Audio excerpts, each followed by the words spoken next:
Next tonight, we continue our ongoing conversations on Afghanistan. Tonight, it's with an official dissenter to U.S. policy. Judy Woodruff is in charge. After 5 months serving with the State Department in Afghanistan, m.hoh became the first U.S. official known to resign in protest against American policies there. In his September 10th letter of resignation, revealed this week in the Washington Post, the former Marine captain said, "I fail to see the value or worth in continued U.S. casualties or expenditure of resources in support of the Afghan government in what is truly a 35-year-old civil war." Ho's resignation was greeted more in sorrow than in anger by the State Department. Special Envoy Richard Holbrooke said, quote, "We took his letter very seriously because he was a good officer." Mr. Ho joins us now. Thank you for being here. So is it your view that the U.S. should just get out? Of course, it's impossible to wave a magic wand and be God from there. However, I do believe we are involved in a 35-year-old civil war. I believe we are not the lead character in that war, that it's an internal conflict. I believe that 60,000 troops in Afghanistan do not serve to defeat al-Qaeda and do not serve to stabilize the Pakistan government. What is it that has given you the confidence to know this? What did you see in Afghanistan? Sure. Well, before I went, I studied quite a bit about it, read a lot of its history, particularly the late 70s and in the Soviet-Afghan War. Additionally, I have many friends and colleagues who have served in Afghanistan. I went there with some ideas that just didn't sit well with me about what we were doing there, but I wanted to contribute.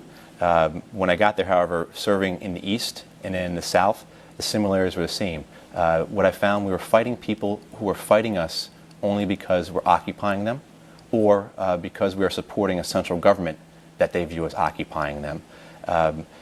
Most importantly, I think I listened to as many Afghans as possible, because my role as a political advisor was to work with the Afghan government as well as work with as many local Afghans as I could.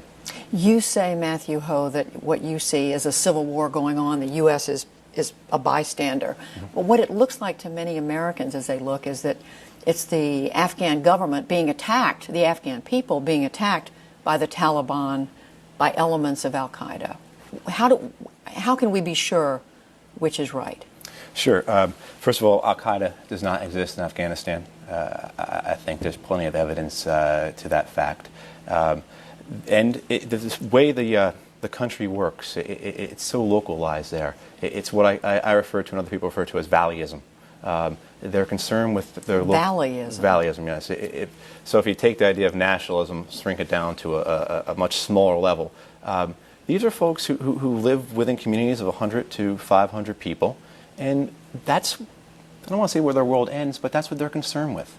And they've never had a central government there that has done any good, that has delivered services to them. They've never had a central government that hasn't brought them anything, it's only taking. And so to them, whether it was the Najibullah, the Rabbani, the Taliban, or the Karzai government, they're all one and the same. And particularly in the East, where they're fighting us, and in the South, where they're fighting us, those folks there don't make up the people who are the central government. So the argument, though, by as you know, by General Stanley McChrystal, who's in charge over there for the military, by John McCain, who's very much in favor of the U.S. staying, is that if the U.S. leaves, Taliban takes over and al-Qaeda is going to come back. I don't believe al-Qaeda will come back. I believe that since 2001, al-Qaeda has evolved. They have turned into, as I like to say, an ideological cloud that exists on the internet and recruits worldwide. If you look at the attacks al-Qaeda has been successful with over the last 7-8 years, including our attacks on 9/11, they weren't conducted by Afghans or Pakistanis. And a lot of the preparation and training took place in Western Europe or even here in the United States. So I don't think al-Qaeda has any interest in ever tying itself again to a geographical or political boundary. I think they're content to exist as they have evolved, and they are a threat, and they should be our priority. We need to defeat them, But again, 60,000 troops in Afghanistan does not defeat al-Qaeda. What about the Taliban? The Taliban, we chased them out of power in 2001 like we rightfully should have. However, what you have in Quetta now, I believe, is just the remnants of that. And while the Quetta Shura Taliban, as we refer to them, is a threat and is a threat to the Karzai government, I don't believe they are a threat to the United States. And furthermore, I don't believe that they would be able to retake Kabul, particularly if we ensured that there was no Pakistani support for them if we left Afghanistan. What do you think would happen, though, if President Obama did give General McChrystal the troops he wants, or a significant increase in the number of troops? I believe it's only going to fuel the insurgency. It's only going to reinforce claims by our enemies that we are an occupying power, because we are an occupying power, and that will only fuel insurgency, and that will only cause more people to fight us, or those fighting us already to continue to fight us. You don't think there's any argument the U.S. can make to the Afghan people that we're there to, as we have been, to promote democracy, that could change their view of Sure. what you say is that we're an occupying force? I was up in east of the country, up in Kunar and up in the Nuristan areas, just where we lost 8 soldiers a couple weeks ago. The brigade combat team that was there for a year, in 1 year's time, they dropped about 500,000 pounds of ordnance off of aircraft, and they shot about 50,000 rounds of indirect fire and artillery. And on the other hand, they will have spent probably about $160 to $180 million in development money over the course of a year. This is an area of 4.5 million people.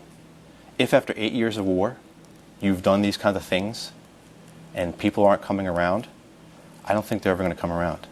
I think we have to realize that sometimes people don't like us and don't want to be like us. And we have to accept that. And then we have to engage them politically and work with them that way. One of the other points you make, m.hoh, is about corruption in the Karzai government. Mm-hmm. You were very blunt in writing that Karzai is advised by drug lords, and you went into some detail about that. The other argument, though, on that is that, well, that's just endemic in that culture, that the U.S. has to be prepared to accept a certain amount of corruption when you're dealing with these people. I think that would be true if we weren't sacrificing our young men and women in support of that regime.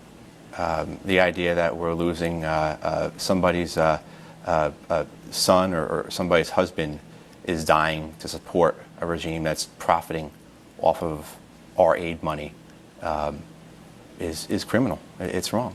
And furthermore, I know a lot of people speak about the Taliban receiving financing through opium and everything. There are a lot of us who believe that they receive just as much money through our own development money we're spending there. Last thing I want to ask you is, some people have said it all sounds very good, but you were only there in Afghanistan for 5 months. You're relatively young, what, 37? 36. 36 years old. Who are you to say what the United States should be doing? When there are others who've been there longer, studied it for years and so forth. Sure. I wish people would refute what I'm saying. I've seen that criticism. But I have not seen anyone tell me why it's not a civil war. I've not seen anyone tell me how stabilizing the Afghan government will defeat al-Qaeda. I've not heard anyone tell me how keeping 60,000 troops or 80,000 or 100,000 troops in Afghanistan will stabilize Pakistan. So I haven't heard the answers to those questions. As for the criticisms about my age or if I was there for 5 months, I was there for 5 months. I was in 2 parts of the country. I worked with as many local people as I could, and I listened as much as possible.